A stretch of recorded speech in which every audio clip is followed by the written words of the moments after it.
First and foremost, thank you for the opportunity to tell you about Octavia's Bookshelf and the incredible community of Pasadena and Altadena. By way of introduction, my name is Nikki High. I live in Altadena, and I own a small bookshop called Octavia's Bookshelf, named in honor of our hometown legend, Octavia Estelle Butler. As an early and eager reader, books have always been a part of my life. I often joke that I can taste words as I read. I can chew on stories, and that hunger remains insatiable. A large part of why I opened the bookshop is that I wanted to share my love of reading with others and to connect on a deeper level with my community. I suspected that people wanted a space to celebrate storytelling, a place where they were reflected in stories, and a safe space to be curious. And I was right. Octavia's Bookshelf opened in February of 2023 to a crowd of hundreds upon hundreds of people. We quickly became a fixture in Pasadena and Altadena. We partnered with local schools. We held bookish events. We hosted librarian conferences and even birthday parties. We hosted panels on important community-related topics. We hosted weekly writers groups and craft nights. Most recently, we served as the space where a regular customer proposed marriage to the love of his life. I'm still swooning from that magic we witnessed. And of course, we read so many books.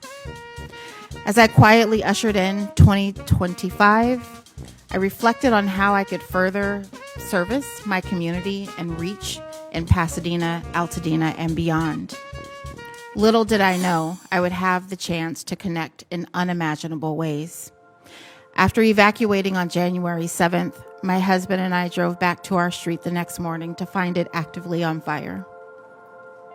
I drove the few blocks from my house to my bookshop and was relieved to discover that we were still standing and we had power and Wi-Fi access.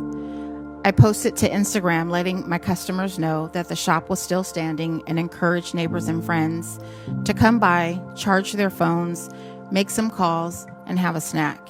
We had so many people show up to get food and use our facilities. Soon after, many others came by for water and masks. Others showed up just to sit and try to process what was happening. Within hours, we had a mountain of donations. I cleared the books from the shelves and stocked air mattresses, bedding, food, clothes, diapers, first aid kits, air purifiers, gift cards, and so much more. I invited our community to come in and get the resources they needed.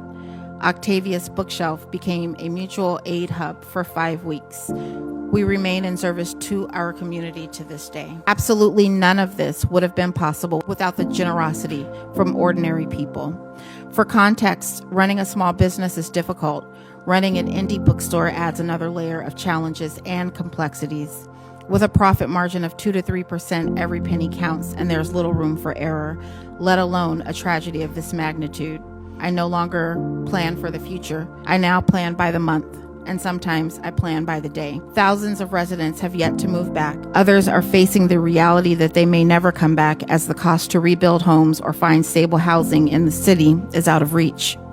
For Octavia's Bookshelf, that means sales are down by 34%. We are still finding ways to pivot to keep the doors open and the resources available for those in need. Small businesses are the very heart of the community. We can and do show up before boots hit the ground. We show up at a moment's notice. We fill in gaps. We hold space for the highs, the lows, and everything in between.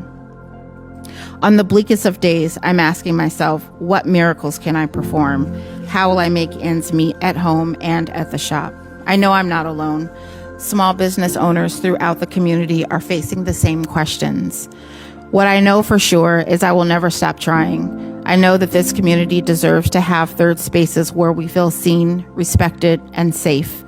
We deserve to have the support of our elected officials, and we need that help now. I will end with the wise words of Octavia E. Butler. So be it, see to it. Thank you.